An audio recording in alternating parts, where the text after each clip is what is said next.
sell it for $5,000.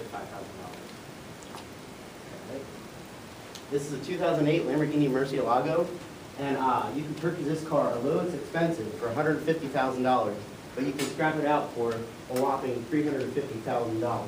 That's $200,000 profit right there. 2010.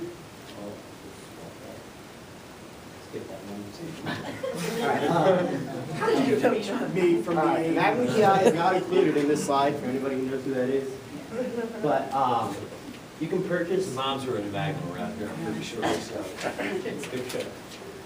You can purchase a 1983 Ferrari 308 GTS for around $10,000 to $20,000 scrap value, and you can sell them for parted out for about $45,000. So there's good money to be made there as well. There's a 2006 Lamborghini Gallardo, and you can purchase that for $44,000, which is kind of expensive, but you can sell it for $120,000, so you can make some pretty serious money off that. All right, and I think lastly, you can buy a Ferrari California 2011. That was a theft recovery vehicle for $73,000, and you can scrap it out for $200,000. And you might, some of these numbers might sound crazy, but we got all these numbers from Easy Export. It's a company that sells the cars from, they buy them like from the insurance agencies after small collisions and insurance fraud and all that, and they'll sell them out to people who are willing to scrap them or like, repair them. But a lot of times you have to scrap them out because salvage titles, you don't want to buy a car that has a salvage title, because if you're in a collision or something like that, it's very hard to prove like if what damage was like causing that accident and stuff like that. So if you get one and you repair it, it's hard to get insurance for it. So they're basically need to be scrapped.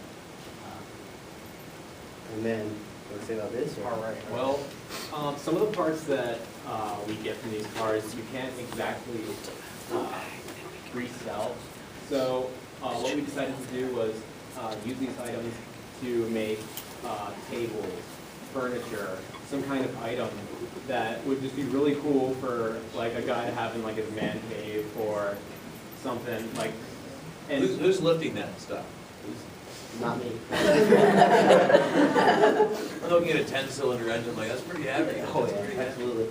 And I don't know if you guys have ever watched Top Gear, but they have some of the tables, like they end every episode, or like whenever they have like stars in small cars or whatever in that episode, they're always around a small table and it's made out of like an engine block or something like that. And here's an example of what we'll be looking at.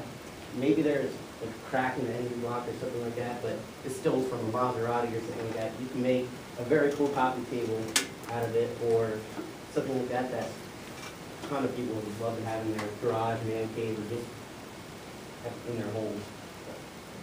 I want to talk about it. oh yeah. So for location, we were going to start out at a barn that a guy we know has available for us. His name is John Hess, and he would give us his barn space to start off our company, and that's small talk and stuff. And once we get that kicked up off the ground, we're looking at going to a place in California or somewhere where it's warmer, and people will drive these cars year round. And somewhere like LA or somewhere where you see these cars a lot, and where Yep. you know. Yeah, and like you said, we'll be looking at a barn. It's actually both of our trumpet teachers. He really enjoys, well, he likes our idea and all that. And another thing that kind of backed us up in this situation, there's a guy in Mountville that scraps out Camaros, and he's making enough that he has the largest tractor collection on this side of the East Coast or something like that. So he's making enough with that. So, but yeah, he would allow us to use his barn to get started and like get off the ground. We got to start from somewhere, and we would just basically, we're looking. I don't know if it said, but we're looking for $15,000 for 10% of our company, and that will be to buy a car to like scrap out on our own. And since we're in high school, we have obviously we're not mechanics, but we have family members and friends who'd be more than willing to help, and we are definitely willing to learn. And but that would be to buy a car and just no time limit or anything like that, but to scrap it out and just as an experimental process. Question, What kind of car would sharks. you buy? Probably like Your a first one through, what kind of car would you buy? we'd probably buy an older, maybe like Ferrari, or like you can get like Nissan GTRs and stuff like that, which are like they're supercars, but they're on the lower spectrum. You can get them for like around $5,000, and like I showed them the one slide, you get like the Ferrari 308 for around $10,000 to $20,000. We'd be asking for $15,000, so you could probably get a decent one, like a theft recovery one, which is like they're like the cream of the crop kind of with it. So there's like low damage. Hopefully, you flip it over before you buy it and bring the mechanic. But people looking to like scrap out with the Nissan GTR or the Ferrari or anything that we could get in that price range and would give us a maximum profit. So how do you sell, and bear in mind, this is a very loaded question, so how do you turn around and you sell these, you're gonna scrap a car, okay? So a car comes in, I happen to actually know a lot about the car business, so I wanna ask you this. So we're gonna take this, you're gonna buy a car that, at a low enough price, there's gonna be a really large profit margin, which is what you're talking about, somewhere between, 50 and 100%, from what I can tell. Big profit margin, which is obviously driven by somebody taking the time to take these parts apart, to catalog them, and then you're not gonna sell them as a bundle to somebody, you're gonna have to sell them out, sell them over time. So I think that you gotta, like, how long would it take? I mean, if there's 3,000 parts that are on a car, and you got let's just say you have 100% profit margin, you have to sell 1,500 of those parts to break even, and then another 1,500 is where your profit's at. So I think a lot of the guys, like your buddy who does the Camaros, I think what might happen there is he has a company that's built around Camaros specific. Q used to do that with Mustangs. They used to have barns. We have a buddy, my business partner actually, did this with Mustangs in the 80s. Him and his brothers had barns full of Mustang parts. That's all they did. But the whole beauty was, once they got known for certain things, then they had more people who would come to them, but they always had an inventory. And the further they went, the more money they made, but their money was really wrapped up in their inventory. I think you could have a problem with one car at a time. Yeah. It could take you a long time. I'd agree with that. Like, we just did that because you got to start, like, you know what I mean, like somewhere. But we would be more than willing to, grow like that, and that's what we're hoping for. Like, to maybe do like 2 or 3 cars a week. Do you have friends that are in the auto body business? I do. Okay. Because another thing is that when you're talking about the salvage titles in Pennsylvania, what they call an R title, which is like a reconstructed title. It's a car that was technically totaled by an insurance company. Yep. And there's actually auctions, just specifically one in western Pennsylvania, that all they do is R titles. Remember all that hail damage? Remember that big, huge hailstorm we had? Hundreds and hundreds of cars in Berks County, Chester County, when they had the big hailstorm, just totaled. We had an office up there, and every person we had in our office, their car was totaled. But all these cars got totaled, the practical shows, and they went out to these auctions and stuff. So this is a pretty well developed business out there. And the auto auction business, Mannheim over here locally, is one of the largest in the world. Yep. And most of the auctions today are also live and online. Yep. That's what I was talking about. Like with the e-export, that's where you can buy some of them from, and they take that website, and also it's called autosource.biz. They take it from all around the United States, and it's basically one website for you, and you can pay for like a subscription or something like that.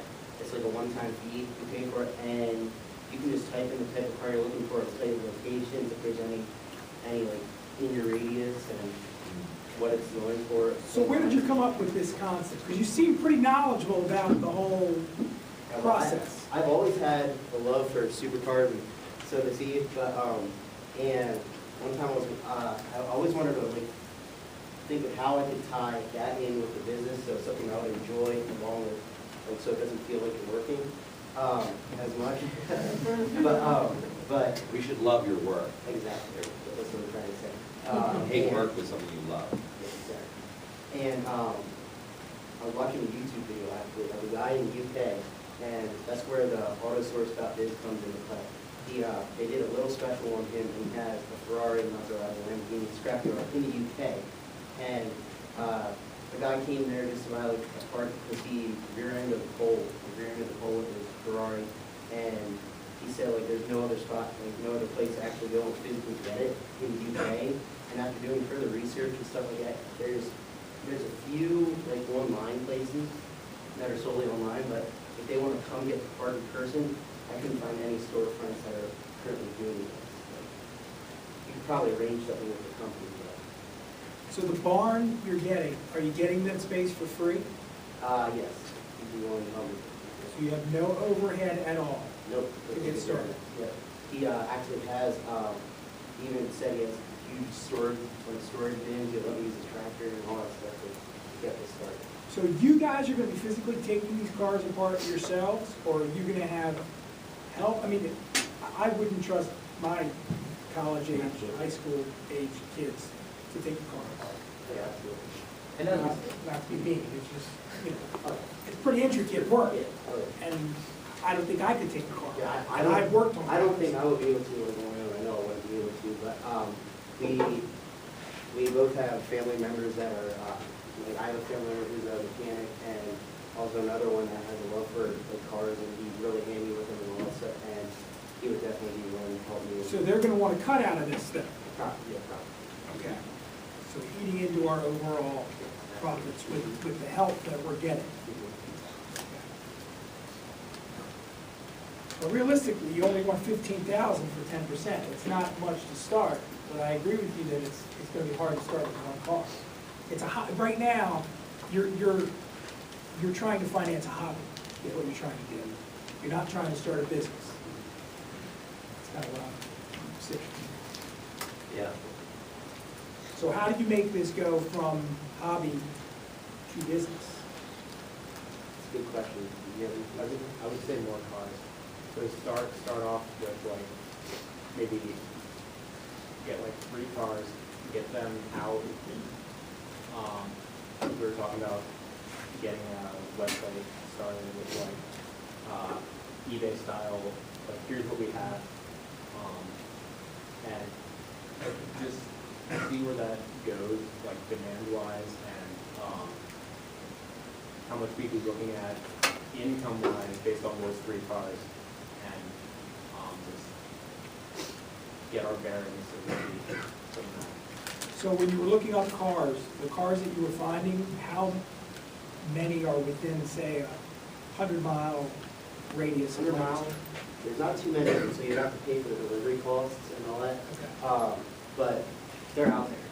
I can't give you an exact number, I don't know for sure, but they're there. Since we're close to like DC, Baltimore, Philadelphia, some of the more wealthier areas where it have more of those cars, you see them a little more often. And I know the Manheim Auto Auction also has an exotics weekend, or a week where they sell only exotics and specialize in that kind of stuff. And actually, I have another friend who drives the cars for the Manheim Auto Auction as a cross auction block and all. So he used to be the fan director here at Hempfield.